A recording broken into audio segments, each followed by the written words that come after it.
Hi, guys. Welcome back. And for those who don't know, my name is Judith. So, today I'd like to highlight a situation that actually made mainstream news.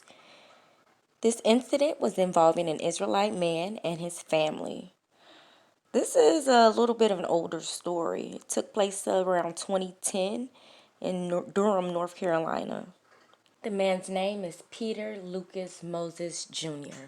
Moses lived with 4 women and 9 children. All of the children were his, biologically, except for one. Moses and his 4 wives live in a 5,000 square foot home in an upscale area of Durham. At this time, Moses is 27. All of the 4 women that live there have jobs and pull their money together. However, Moses does not work. 9 years prior, Moses had a high school sweetheart. Her name was Antoinette McCoy. Both were said to be quiet and social outsiders in their high school.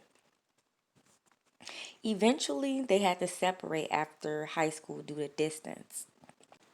However, 9 years after high school, during a rough patch in Antoinette's life, she was contacted by Peter Lucas Moses via social media.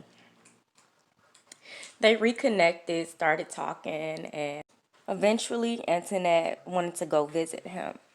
She drove all the way from DC to North Carolina. That's about a 4 hour drive or so. The romance between them basically picks up where it left off 9 years ago. Antoinette is happy. Eventually, Moses says that he wants to, marry Antoinette, and they're engaged. Now, at the time of the proposal, Antoinette still didn't necessarily know that the women weren't just, aunts, cousins, and she didn't know still. So basically, after he proposed to her, he explained that these were his wives and they live like a polygamous lifestyle. Antoinette decided to roll with it since this was her high school sweetheart and she wanted to be with him. So Antoinette basically packs up from DC and moves to North Carolina with her new family. In November of 2010, Antoinette goes to visit family back home. When she gets back, one of the 9 children that live in the household is gone. The child that was missing just so happened to be the only child that wasn't biologically Moses. He was 4-year-old Jaden Higginbotham. In the household, Jaden was treated as the eyeball out. One, because his father was gay. That's that Moses and the other women in the house used to kind of single him out. Jaden didn't get the same level of love and nurture or equal attention that the other kids got. He was treated basically as the eyeball out. Once Antoinette came, she kind of filled that void for him, spent extra time with him, showed him more affection. His mother, whose name was Vanya Sisk, eventually Antoinette overhears the women speaking about the murder of Jaden. She then runs out of the house. They run behind her, eventually bring her back in the house, beat her, and eventually shoot her. Now, this is all taking place round about December of 2010. Remember, she went home in November. She came back. The boy was missing. So by the time December hit is when she overheard this conversation. Antoinette's family starts to worry when she doesn't return calls or doesn't call for birthdays and holidays. They also reach out to Moses. He never returns their calls, never contacts them back. When Moses is contacted by police, and this is about February 2011, so it's been a couple of months. Basically, Moses says that they broke up, it was money issues in the house, she couldn't deal with it, and that she packed up and went back to DC. So now they have the DC police searching for her. Around this same time in February, Tanya Henry, whom was pregnant, escapes from the house and runs to the police station and tries to explain what she's been going through at that household. Now, I don't think that the connection was made just yet that this is the same household where Antoinette was living. It kind of was still not connecting at this point. The police went to do a wellness check at the house due to Tanya Henry's claims. Once they go to the house, everything seems normal. They have all 8 of the children in the room, sitting there quietly, not making any noise, and the detectives were there for about an hour. At the time, they didn't see anything wrong. It seemed like a normal household, and they chucked it up to maybe Tanya Henry was an angry young girl, or she was jealous of one of the women, or something like that. Long story short, they eventually start making these connections. They realize that it should be 9 children in the house and not 8. The claim that they made was that Vanya said that her son, which was Jaden, was at a babysitter's house. And the number that she gave the detectives didn't work. So, they basically knew someone was hiding something.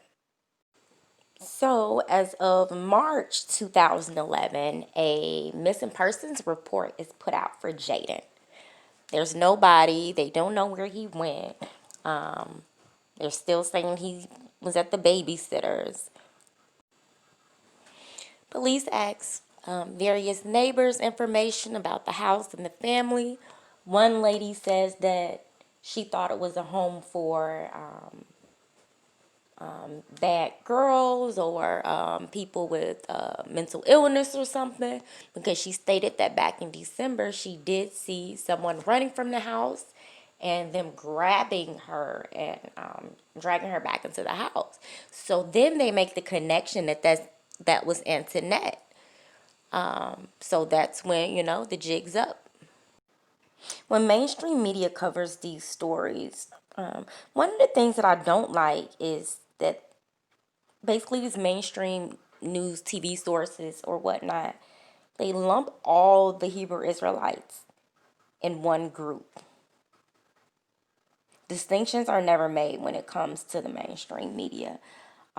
Basically, all the camps are a little different, and not all the camps believe in the exact same doctrine. Therefore, the teachings of the groups may vary. What I will say is that what all the groups do share in common is that they are the true Jews the Bible speaks of. I can't say that. Certain groups may acknowledge the Sabbath on different days. Some believe it's okay for women to gather together. Others don't. Some believe in preaching outside on the highways and byways, while others believe in preaching inside of a church. The list goes on and on and on, and we can talk all day about the different doctrines of each group and how they do things. In my opinion, it's kind of irresponsible to bunch all the groups together who don't believe the same things. Basically, it's just creating more confusion around people's understanding of the camps and the Hebrew Israelites in general.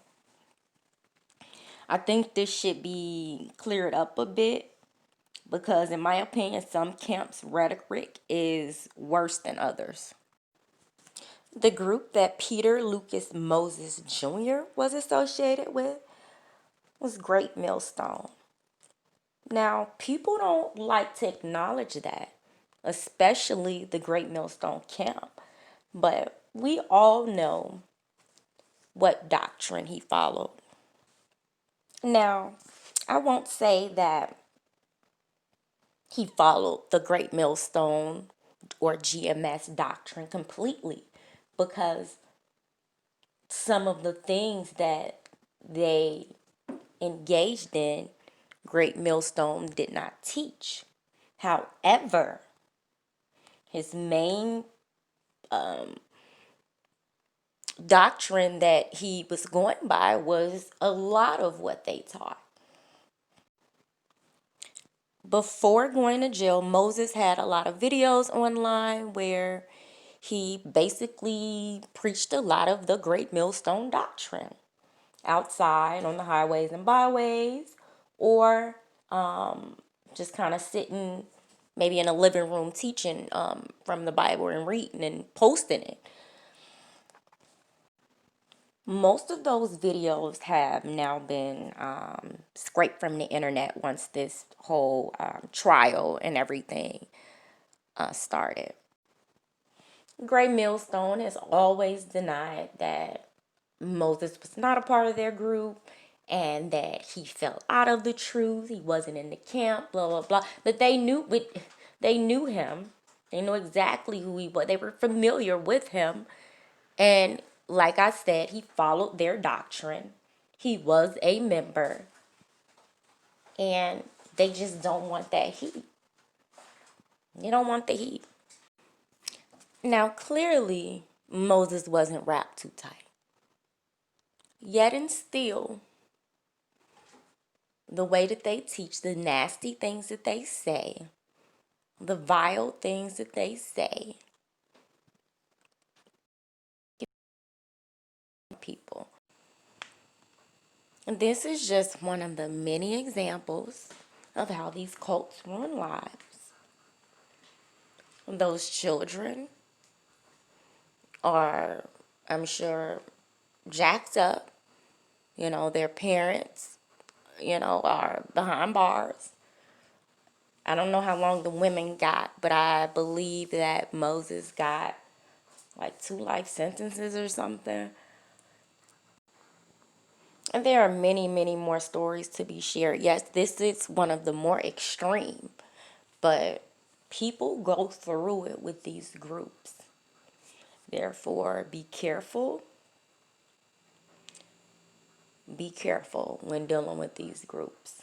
And if you have suffered abuse and you'd like to share, talk about it, connect, we can do that. I'm actually going to share a news clip of what Peter took Moses place. Jr.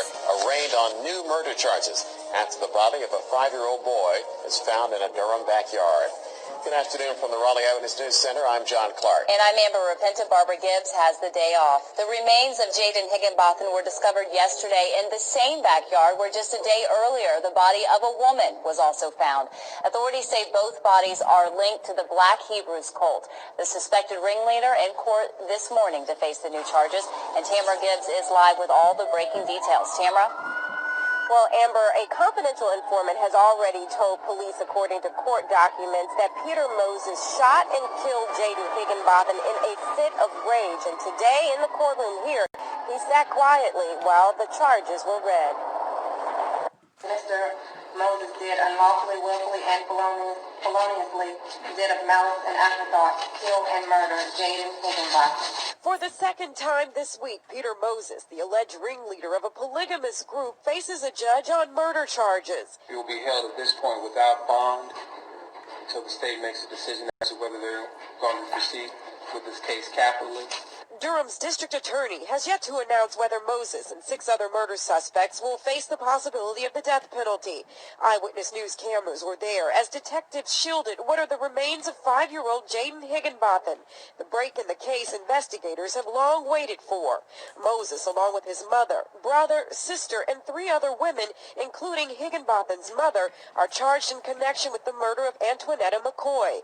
Her body also uncovered at this Ash Street house linked to the group. It's devastating news for Jaden's father. I went from anger to sadness to happiness back to sadness. I have a lot of mixed emotions, so I can't really even tell you which emotions that I'm experiencing right now because it's all of them. Well, those mixed emotions are certainly understandable. Jamil Higginbotham, Jaden's father, tells us that police have not told him officially that those remains are that of Jaden Higginbotham. He says when he finds that out, he hopes to begin making funeral arrangements for his only son. For now, we're live in Durham. Tamara Gibbs, ABC 11 Eyewitness News. All right, Tamara, thanks, and we know you'll continue to follow this. Get fee-free overdraft up to $100